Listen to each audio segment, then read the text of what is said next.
Bismillahirrahmanirrahim. Assalamualaikum warahmatullahi wabarakatuh.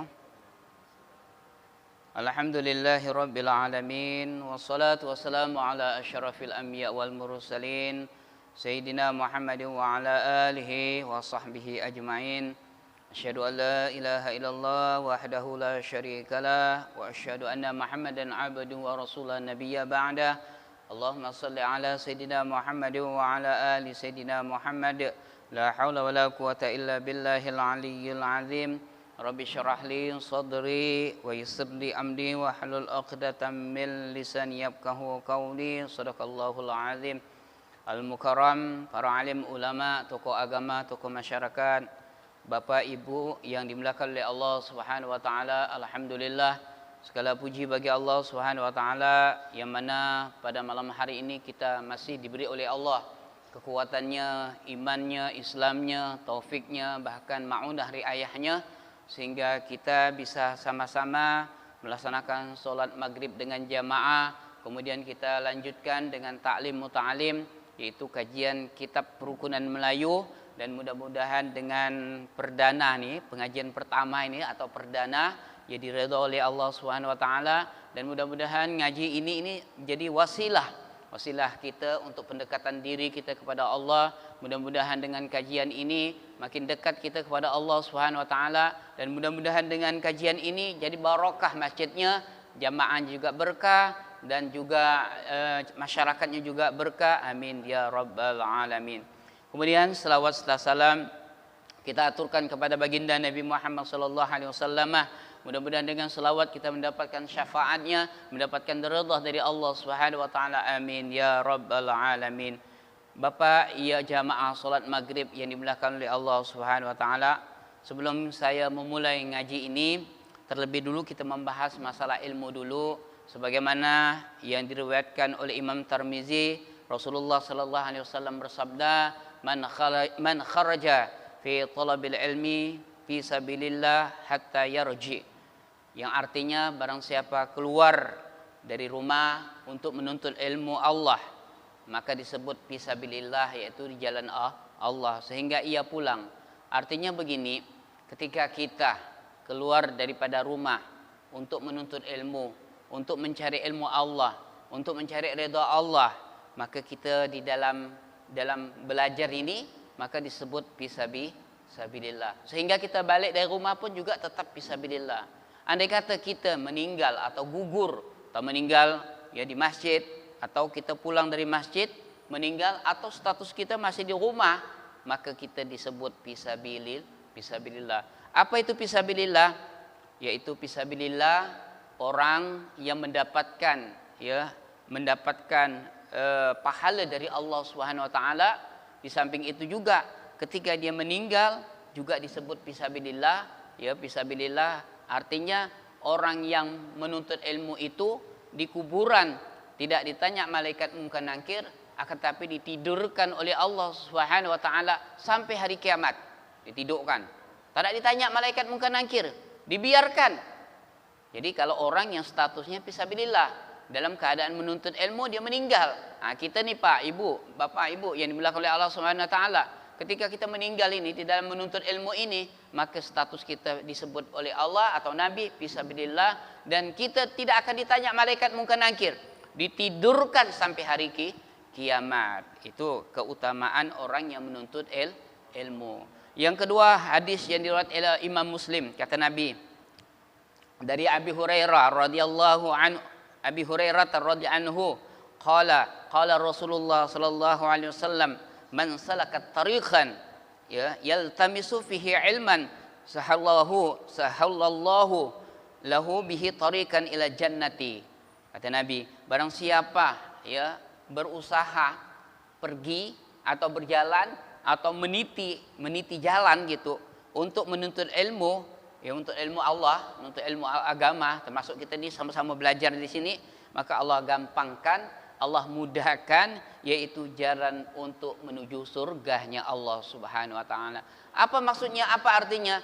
Artinya gini, ketika kita nih Pak mau belajar, menuntut ilmu nih, walaupun sebentar, walaupun 10 menit, walaupun setengah jam, walaupun 40 menit, maka kita akan mendapatkan jalan untuk menuju surga. Kalau kita ingin masuk surga, tapi kita tidak mau ikut jalannya, jalan untuk mendapatkan surga. Suatu misal contoh gini aja Pak, Bapak mau ke Sungai Rengas, tapi tak tahu jalan ke Sungai Rengas, mana sampai ke Sungai Rengas? Begitu juga kalau orang ingin masuk surga, tapi tidak tahu jalan untuk menuju ke surga, yaitu menuntut ilmu Allah Subhanahu wa Ta'ala. Itu aja dulu pembahasan hadis keutamaan ilmu. Sekarang kita pembahasan yang selanjutnya. Bapak buka halaman 3 itu. Bismillahirrahmanirrahim. Halaman pertama. Bismillahirrahmanirrahim. Langsung buka. Itu Pak, sebelah kanan tuh. Bismillahirrahmanirrahim. Saya artikan dulu bismillah. Bismillahi, dengan menyebut nama Allah Ar-Rahman, yang Maha Pengasih. Ar-Rahman ini Pak, pengasihnya Allah dunia akhirat. Jadi kalau ada orang-orang Cina, orang kafir kaya, karena itu rahmannya Allah. Ya, jadi suatu misal ada orang dia tak pernah sholat, dia tak pernah ke masjid, bahkan dia bukan agama Islam, kok bisa kaya? Karena rahmannya Allah.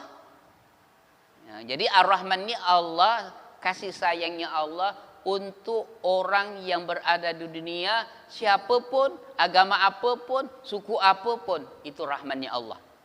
Seandainya kita punya tetangga, dia tak pernah sholat, dia tak pernah belajar, tak pernah ke masjid, kok bisa jadi kaya? Karena rahmannya Allah. Jadi rahmannya Allah itu Allah kasih sayang di dunia maupun di akhirat. Dan kasih sayangnya Allah itu tidak terikat harus orang Islam, enggak. Harus orang taat juga, enggak. Orang yang taat maupun orang yang maksiat, orang yang jauh dengan Allah atau orang yang dekat dengan Allah, tetap Allah memiliki sifat rahman. Beda dengan Ar-Rahim. Kalau Ar-Rahim itu memang diuntukkan orang-orang muslim, diuntukkan orang-orang muslim yang mendapatkan kedudukan di akhirat, yaitu surganya Allah Subhanahu wa Ta'ala. Kita lanjutkan. Lihat Pak, alhamdulillah. Ya, alhamdulillah, segala puji lillahi, bagi Allah. Jadi segala puji bagi Allah. Jadi segala puji bagi Allah wahdahu, dalam keesaannya Allah, dalam sendirinya Allah. Wassalatu, ini istilahnya mukaddimah. Wassalatu, yaitu rahmat. Wassalamu, dan keselamatan. Jadi selamat, rahmat, dan keselamatan. Alaman atas orang. Ya, alaman atas orang. La nabiyyah, tidak ada nabi ba'dahu setelah Nabi Muhammad sallallahu alaihi wasallam. Kita teruskan. Lanjut Pak ya. Adapun fardu syahadat. Nah, Bapak lihat itu Arab Melayu tuh. Adapun fardu syahadat itu dua perkara. Nah, dikasih harakat ya kalau ada bawa pensil. Adapun fardu syahadat itu dua perkara. Ya, ada jadi Masya Allah, fardu syahadat itu Pak ada dua. Bukan sholat ya fardu. Kalau sholat itu kan fardu-fardunya sholat ada berapa? Rukun-rukunnya sholat ada berapa? Di dalam sholat apa aja yang fardu? Kemudian rukun Islam itu ada 5. Rukun iman ada juga 5. Nah, di dalam syahadat pun juga ada rukunnya. Ada juga fardunya. Yang pertama, ya di sini dikatakan yang pertama, ya pertama itu ada ra ta mim, pertama ikrarkan dengan lidah. Diikrarkan dengan lidah, diucapkan dengan lidah. Jadi kalau orang mau masuk Islam tak ada syahadat, ya tidak sah. Ya, tidak sah syahadatnya. Kenapa? Karena dia tidak melakukan fardu daripada syahadat. Fardu daripada syahadat yaitu mengikrarkan, diucapkan ya dengan lidah. Asyhadu alla ilaha illallah. Begitu juga kita sholat kan Pak, tahiyat awal, tahiyat akhir. Kalau kita tidak ikrarkan syahadat kita, tidak sah sholat kita. Kenapa? Karena syahadat ini termasuk rukun qauli. Ketika kita tidak mengucapkan daripada rukun qauli, maka tidak salah sholat kita. Begitu juga kadang-kadang kita kan Pak, mau nikah ya itu kan harus syahadat dulu kan. Kadang-kadang kalau syahadatnya tak betul, ulang lagi lah. Nah, kata saksi tidak bisa nih, betul kalau syahadatnya. Ya kan begitu. Nah, maka di sini dikatakan, jadi fardu daripada syahadat itu ada dua perkara. Yang pertama mengikrarkan dengan lidah, yaitu diucapkan dengan lidah. Yang kedua mentasdikkan. Ya. Ya, yang kedua tasdiqan. Tasdiqan dengan hati, membenarkan dengan hati. Jadi kalau orang masuk Islam, kalau sekedar mengucapkan syahadat dia tak bisa. Cuma mengucapkannya doang, tapi tidak membenarkan dengan hatinya, maka belum dikatakan kafah Islamnya. Ya, belum dikatakan kafah, belum seluruhnya. Maka di sini dikatakan fardu daripada syahadat itu, saya ulang lagi, ada dua perkara. Yang pertama mengikrarkan, mengakui, mengucapkan dengan lidah. Yang kedua tasdiqan, mentasdikkan dengan hati, membenarkan. Aku bersaksi bahwa sesungguhnya Tuhan itu adalah Allah. Itu mentasdikkan, membenarkan dengan hati. Dan saya bersaksi bahwasanya sesungguhnya Nabi Muhammad adalah utusannya Allah. Kita teruskan lagi, Pak. Adapun kesempurnaan syahadat. Nah, Bapak perhatikan. Adapun kesempurnaan syahadat. Sudah bisa lihat, Pak? Sudah. Adapun kesempurnaan syahadat itu 4 perkara. Nah, syahadat itu bisa sempurna, harus di kita syahadat itu bagaimana? Kesempurnaan syahadat itu ada 4. Jadi 4 ini harus kita lakukan. Tambah 4 ini maka syahadat kita belum sempurna. 1 yang kita lakukan belum sempurna, harus 4-4-nya. Nah, apa dia? Nah, ada 4 perkara ini. Yang pertama diketahui. Harus kita ketahui. Syahadat itu bagaimana sih? Harus kita ketahui. Tidak sekedar kita mendengar. Harus kita ketahui juga syahadat itu. Syahadat itu kan penyaksian, Pak. Penyaksian kita dengan Allah. Ya, penyaksian kita dengan Allah. Nah, jadi pertama ini harus kita ketahui, harus tahu juga kita. Apa makna daripada syahadat? Oh, penyaksian. Penyaksian apa? Antara kita dengan Allah. Sedangkan kita tak pernah nengok Allah. Nah, mana pernah kita nengok Allah? Bagaimana kita menyaksikan? Ya, menyaksikan ketika kita mengucapkan syahadat, ya ini udah termasuk menyaksikan semua alam ini. Ya, wujudnya daripada alam, ya wujudnya daripada Allah Subhanahu wa taala. Kita teruskan dulu. Yang kedua, diikrarkan. Nah, sama tadi, diikrarkan, diucapkan. Tadi kita harus tahu syahadatnya dulu. Ya, yaitu ucapan syahadatnya bagaimana kita harus tahu. Harus kita nengok kan? Kita nengok, oh ini kalimatnya, baru kita ucapkan. Nengok baru kita ucapkan. Setidak-tidak kita mendengarkan. Ya, mendengarkan. Kalau orang tak pandai nulis kan, cukup mendengarkan. Ya, ganti daripada mengetahui. Mengetahui kan, kalau orang kan mendengar pasti ingin mau tahu kan, Pak. Kita suatu misal ya, dengar durian sangat bagus duriannya. Kan dengar. Pasti kita mau tahu bagaimana sih bentuk durian. Nah, sama juga kita pingin mau tahu, pohon sanak tuh cantik, istri si Fulan. Kan dengar ya? Pasti kan kita mau tahu bagaimana sih pohon yang cantik ini. Nah, kan begitu. Nah, begitu juga syahadat tadi. Jadi kesempurnaan syahadat itu ada 4. Yang pertama kita harus ketahui dulu syahadat itu. Kalau tidak tahu, ya setidaknya kita dengar, tahu juga syahadat itu, kalimatnya. Yang kedua, kita ikrarkan, kita ucapkan. Tidak sekedar kita tahu ya, tak sekedar kita dengar ya, harus diucapkan juga. Tanpa diucapkan ya tidak bisa. Tidak sempurnalah syahadat kita. Itu yang kedua.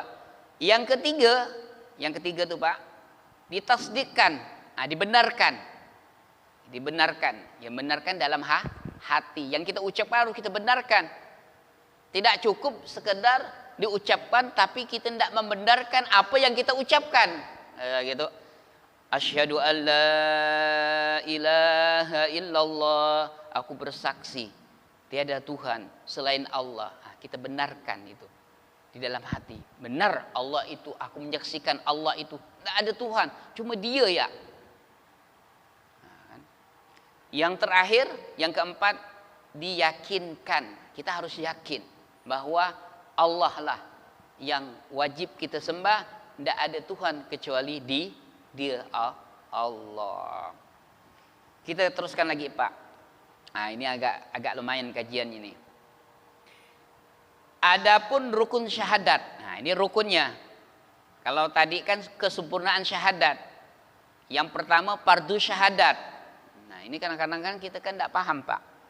Apa sih syahadat itu? Apa sih kesempurnaan syahadat? Apa sih fardu syahadat? Nah, kita teruskan. Adapun rukun daripada syahadat, adapun rukun syahadat itu 4 perkara. Itu 4 perkara. Saya ulang lagi. Adapun rukun syahadat itu 4 perkara. Yang pertama, mengisbatkan zatnya Allah. Saya baca dulu ya, baru kita bahas. Yang pertama, mengisbatkan zatnya Allah Ta'ala. Yang kedua, mengisbatkan sifat daripada Allah Subhanahu wa Ta'ala. Yang ketiga, mengisbatkan af'alnya Allah. Yang keempat, ya, yang artinya segala perbuatan. Yang keempat, mengisbatkan kebenaran Rasulullah Sallallahu Alaihi Wasallam. Nah, ini rukun daripada syahadat. Rukun daripada syahadat. Yang ada 4 kan, Pak? Yang pertama, mengisbatkan. Mengisbatkan itu apa? Menetapkan zat daripada Allah.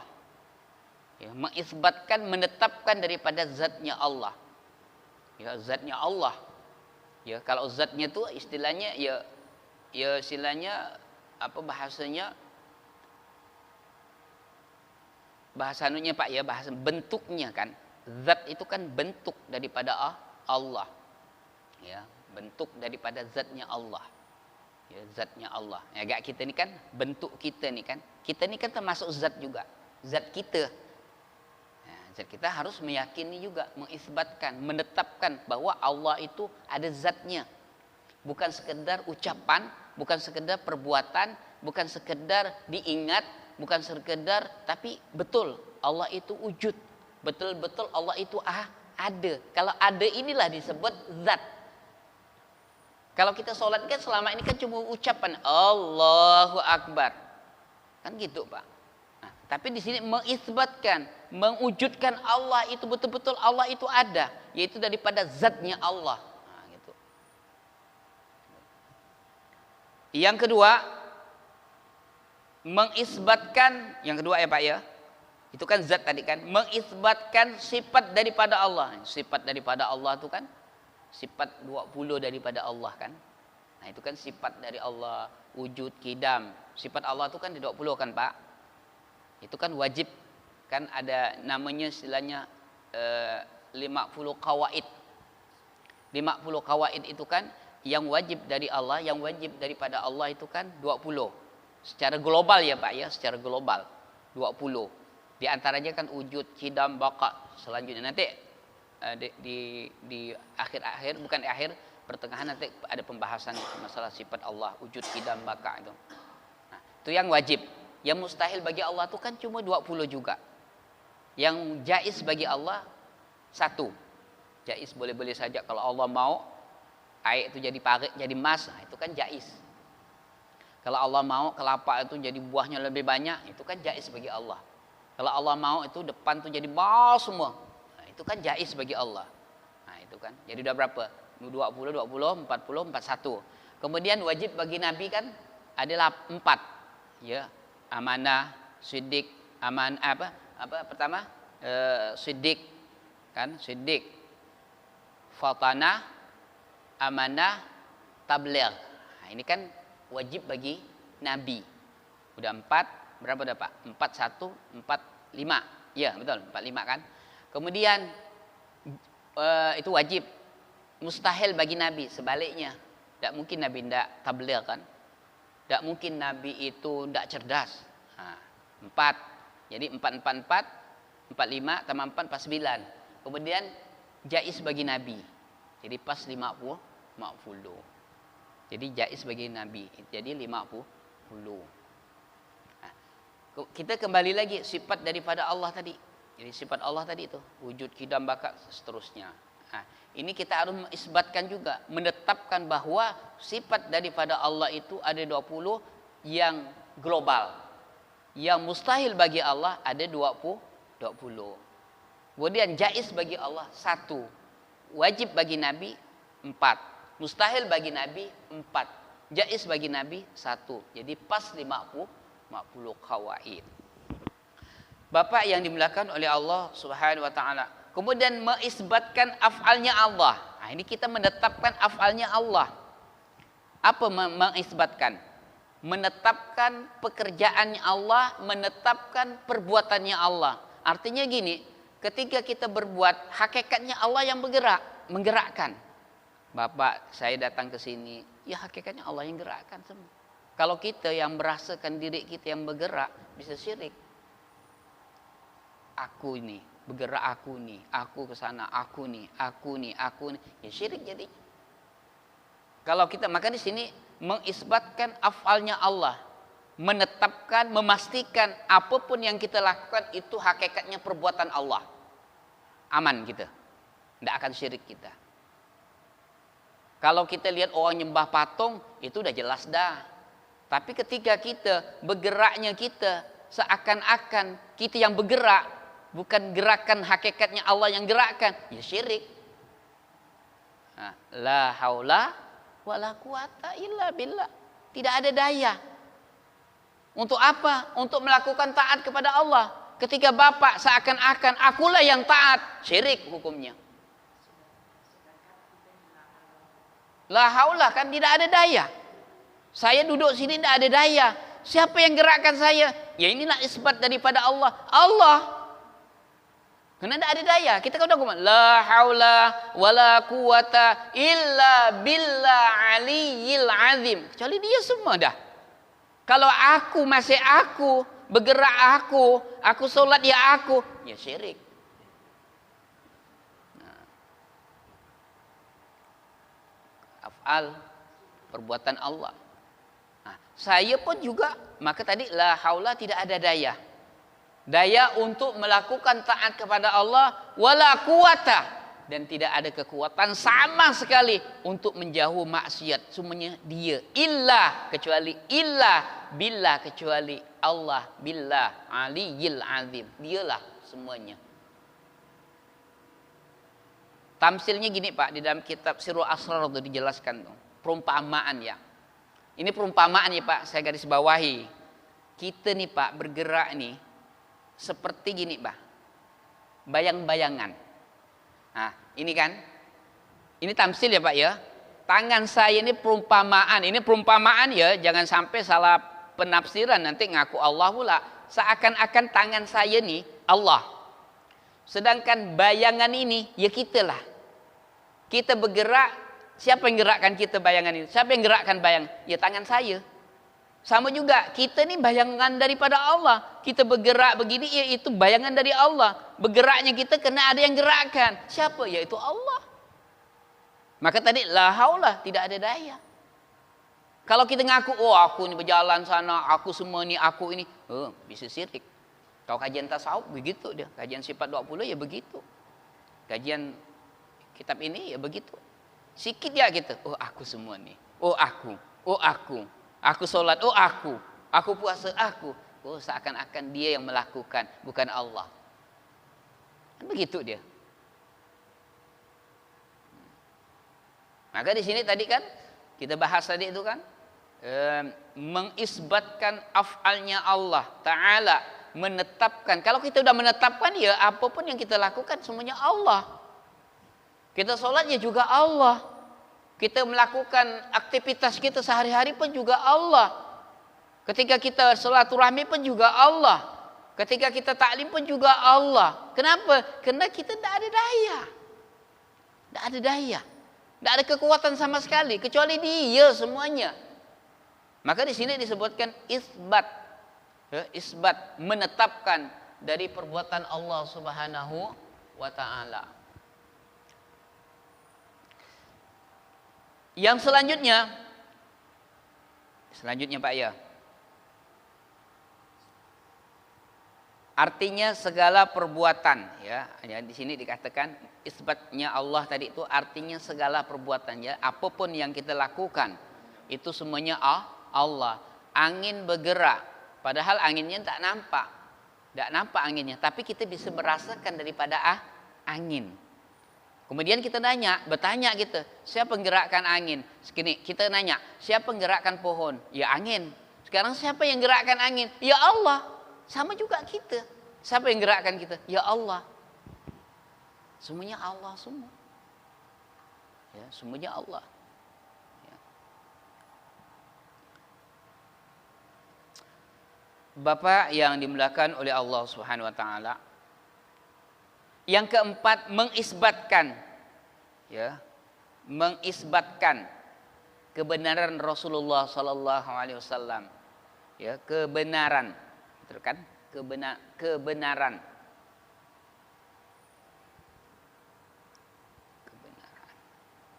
Ya, sebenarnya kebenaran, ya. Kebenaran Rasulullah sallallahu alaihi wasallam. Jadi apapun yang dibawa Rasulullah, ya, kita harus membenarkan. Ya, yang dimaksud tadi siddiq kan, Rasulullah itu kan siddiq, memiliki sifat siddiq, jujur. Jadi apa yang dibawa dari Allah lewat malaikat Jibril disampaikan kepada para sahabat, sampailah tabi'in, bahkan sampailah dibukukan, bahkan dikitabkan nama kitab Bukhari dan Muslim, itulah yang dibawa oleh Rasulullah SAW lewat para ulama-ulama yang selanjutnya. Kita teruskan. Udah kan Pak? Fardu syahadat udah. Kesempurnaan syahadat udah. Rukun syahadat udah. Kita lanjutkan adapun syarat sahnya syahadat. Syarat sahnya syahadat. Jadi kalau kita kembali, kalau kita pingin ya rukun daripada syahadat tadi kita lakukan, kita amalkan, insya Allah Pak, dunia ini aman semua kok. Sekalipun Bapak letakkan emas di depan semua tuh, aman, tidak akan hilang. Kenapa? Yaitu tadi rukun daripada syahadat kita terapkan, kita lakukan, aman ada. Bapak letakkan duit di depan, aman. Kenapa? Karena diterapkan, ya, dilakukan, bukan sekedar ucapan, bukan sekedar bunyi ya, tetapi dilakukan. Jadi kalau, ya masya Allah, luar biasa lah. Adapun syarat sah, nah ini syarat sah syahadat itu ada 4 Pak. Jadi syahadat itu bisa sah, harus kita lakukan 4 ini. Andai kata salah satu yang kita lakukan, ya tidak akan sah, gagal. Ya, jadi adapun syarat sahnya syahadat itu ada 4. Yang pertama diketahui, sama yang tadi udah dibahas tadi kan. Yang pertama diketahui. Yang kedua diikrarkan, ya diikrarkan, ya diucapkan kan, diikrarkan. Yang ketiga ditasdikkan, ya ditasdikkan, dibenarkan. Yang keempat diamalkan. Nah ini yang penting, diamalkan. Ya, jadi sama juga apa kata Nabi, al-imanu uryanun. Al-imanu uryanun. Iman itu telanjang bulat. Jadi iman itu telanjang sebenarnya. Walibasuhu, sedangkan pakaiannya iman adalah at-taqwa. Jadi takwa. Kalau orang dia ngaku iman, tapi dia ndak takwa, maka imannya itu masih telanjang bulat. Takwa itu kan adalah melaksanakan segala perintah Allah dan menjauhi segala larangannya. Jadi orang itu bisa tambah imannya karena dia mengamalkan. Maka daripada sahnya, ya syarat sahnya daripada syahadat itu harus diamalkan. Tanpa diamalkan, maka tidak akan mendapatkan buah daripada iman. Dan lagi ilmu itu, kata ulama, ilmu itu harus diamalkan. Kalau tidak diamalkan, ia gagal, tidak dapat apa-apa. Ada juga orang, dia punya ilmu, ilmunya ada, tapi tidak diamalkan, kan gagal, kosong, tidak ada dapat apa-apa. Sekarang dia ngamalkan, tapi tak punya ilmu, ya gila dia. Ya apa tak gila? Solat semau-maunya, rukuk semau-maunya, uduk semau-maunya, tak tahu rukun uduk, tidak tahu rukun solat, semak-maunya. Jadi gila lah dia. Karena tidak tahu trik-triknya solat. Tidak tahu ilmu daripada solat. Karena dia tak punya ilmu. Cuma ngamalkan dia. Nah, kata Nabi. Terus kata Nabi Muhammad SAW yang pertama tadi kan, al-iman uryan. Iman itu telanjang. Walibasuhu, adapun pakaian daripada iman at-taqwa. Wazinatuhu, adapun hiasan daripada ilmu ada al-haya. Malu kita. Malu dengan Allah. Malu daripada maksiat. Kemudian dikatakan wa thamratuhu, buah daripada iman, yaitu al-ilmu, diamalkan. Ilmu diamalkan. Barulah kita dapat buah daripada iman. Ketika orang ya, dia punya ilmu tidak diamalkan, maka tidak akan mendapatkan buah daripada iman. Tidak akan mendapatkan buah daripada iman. Bapak yang dimulakan oleh Allah Subhanahu Wa Taala, itu ajak dulu ya untuk pertama dulu. Mungkin kita mau bertanya-tanya, ya silakanlah. Sambil-sambillah kita Pak ya. Seandainya saya tak bisa jawab, ya bolehlah nanti minggu depan kita lanjutkan. Mungkin dari jamaah mau bertanya, silakanlah. InsyaAllah kalau bisa saya jawab. Kalau tak bisa, tundahlah minggu depan. Ya. Ya. Iya Pak. Iya. Ini contoh.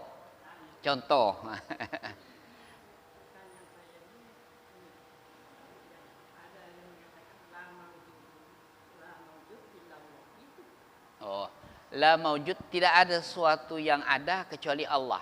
Jadi artinya gini, kita ni kan Pak diadakan. Sebelum saya tadi, sebelum maghrib kan saya kan tak ada.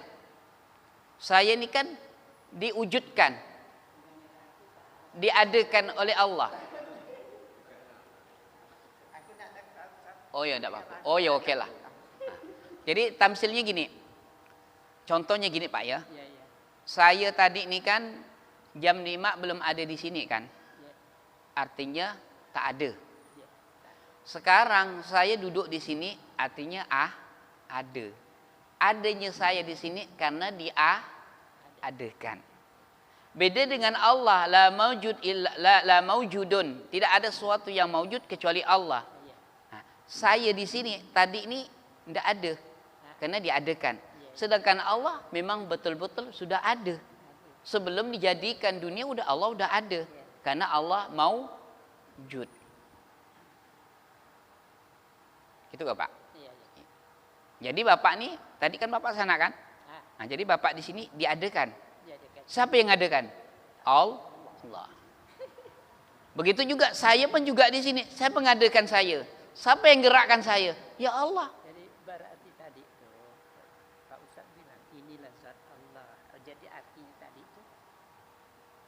Iya gitulah. Cuma tamsil ya tadi itu. Saya contohkan seakan-akan kita. Jangan pula kita ngaku Tuhan sangsut nanti. Ya. Itu kan contoh ya, tamsil ya, perumpamaan. Zat itu kan bentuk kan. Memang begitu memang kan. Iya kalau hakikat. Iya betul. Tak ada kita, tak ada ya Allah. Kan gitu ya. Karena adanya Allah, ada ya kita. Nanti kalau tak ada kita, siapa yang mau disembah? Kan begitu dah. Nah, siapa yang mau disembah? Kan makanya kita diciptakan supaya ada yang menyembah dan ada yang disembah.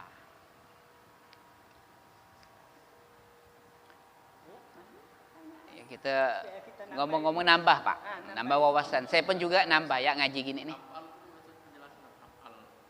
Jadi af'al ini Pak, segala perbuatan apa yang alam ini hakikatnya gerakan Allah. Bergeraknya langit, bergeraknya bumi 24 jam ini hakikatnya gerakannya Allah. Tanpa izin Allah, maka bumi ini tidak akan bergerak. Jadi hakikatnya Allah lah yang menggerakkannya. Termasuklah kipas nih, Allah lah yang gerakkan. Yang gerakkan kipas apa? Kalau kita kaji lagi ya. Oh, listrik. Kemudian gerakkan listrik siapa? Kan ujungnya ke Allah juga. Memang secara zohir, oh ya kipas bergerak ini karena ada tekanan.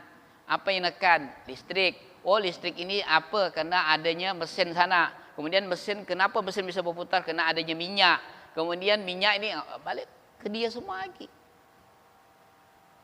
Jadi bergeraknya kita, perbuatan kita, gerakannya angin, hakikatnya Allah yang menggerakkannya. Kenapa? Karena la haula wala quwata illa billah. Tidak ada daya dan tidak ada kekuatan sama sekali kecuali Allah, dengan izin Allah lah bisa bergerak. Sekecil apapun di bumi ini karena izin Dia.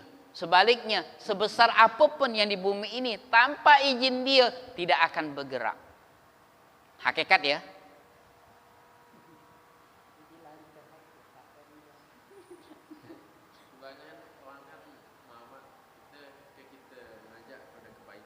Betul. Belum ada gerakan dari Allah SWT. Betul kata-kata itu tuh, jadi mereka kemaksiat itu kayaknya kan digerakkan Allah. Semuanya hakikatnya dia semua. Tak ada yang lain. Dia semua.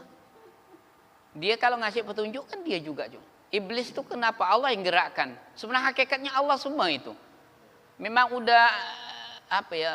Maha sutradara Allah memang udah gerakan Allah semua dah, maha sutradara. Kau nanti gini iblis, kau jadi iblis, udah pasti dah begitu dah. Kalau iblis tidak turun ke bumi kita tidak ada pak.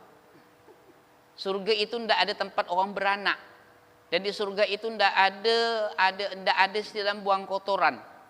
Walaupun Nabi Adam dengan Siti Hawa kumpul berjam-jam pun tidak akan jadi anak. Kenapa? Memang tidak dibolehkan oleh Allah di surga itu punya anak, beranak. Bahwa manusia bisa beranak itu di bumi lah. Dengan turunnya iblis, dengan turunnya Nabi Adam, adalah kita di sini. Itu pun sebab dia semua. Gerakan dia semua hakikatnya.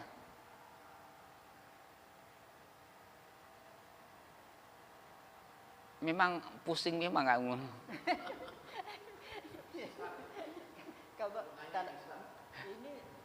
Memang tauhid ini pembukaan ini udah bahas tauhid dah ini.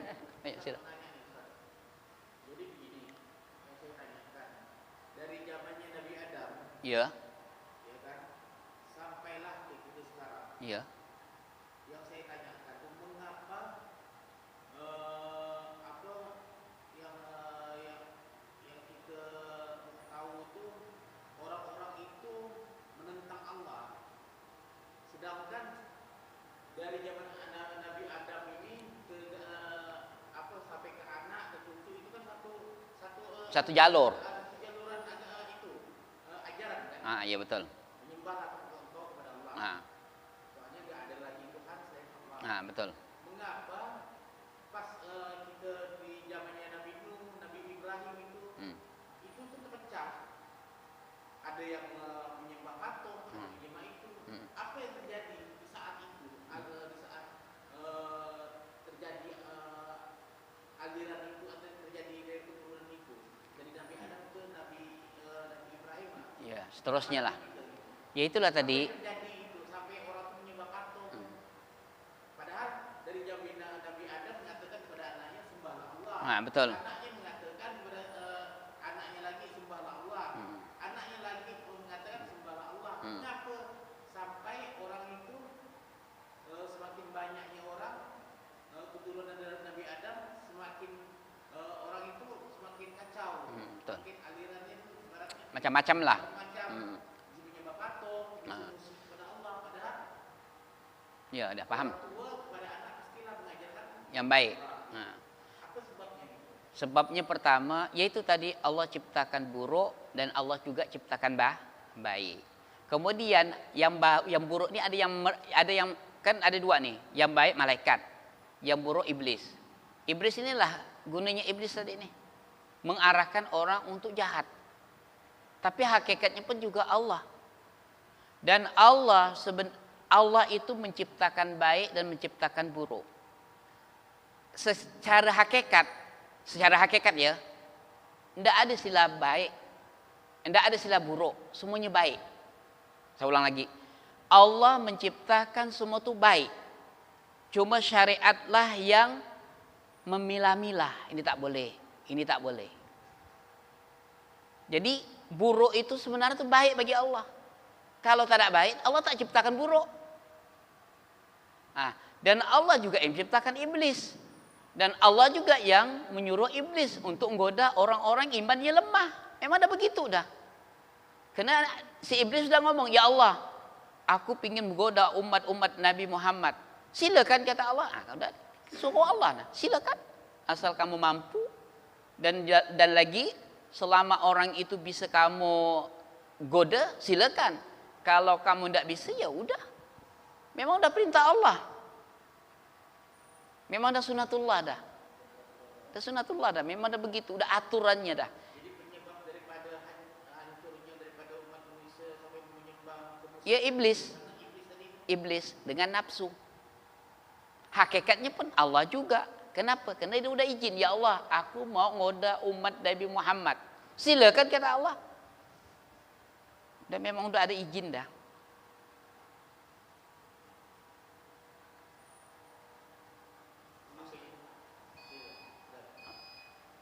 Apa tadi? Tidak apa-apa.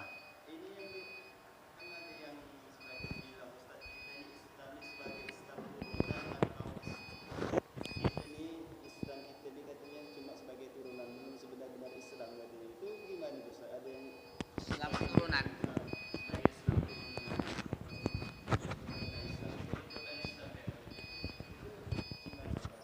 Ini maksud begini Pak, kalau Islam keturunan.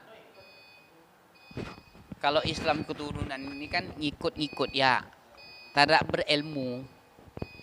Ngikut nengok-nengok ya, ada contoh ya dan ikut-ikut contoh ya, contoh yang ada ya, tapi dia tidak berdasarkan dengan ilmu. Itulah Islam ikut-ikutan. Dia kena tadi dari bapaknya Islam, jadi ikutan dari bapaknya. Kalau dia berdasarkan dengan ilmu, nuntut ilmu, ya itu bukan ikut-ikutan, berdasarkan dengan ilmu. Dia sekedar KTP ya Islam, kena bapak emaknya ya Islam, itu nama ikut-ikutan. Tetapi kalau ketika dia ini selama dia hidup dunia mau belajar agama, nuntut ilmu, itu bukan ikut-ikutan, tapi berdasarkan dalil Al-Quran dan hadis dan berguru, itu benar. Tapi kalau dia selama dilahirkan orang tuanya, pokok tidak pernah belajar, tidak pernah apa, pokok Islam ya ikut, itu betul-betul ikut-ikut ya tuh. Karena dia tak pernah belajar, karena dia tak pernah nuntut ilmu, itu betul ikut-ikutan tuh. Pokok lahir jadi Islam, udah ikut solat ikut-ikut ya, puasa ikut-ikut ya, ditanya solat tak tahu dia, karena ikut-ikut. Ya itu aja Pak yang bisa saya sampaikan pada malam hari ini. Kurang lebih mohon maaf yang sebesar-besarnya. Akhirul kalam wabillahi taufik wal hidayah. Assalamualaikum warahmatullahi wabarakatuh. Subhanakallah bihamdi asyhadu an la ilaha illa anta astaghfiruka wa atubu ilaik.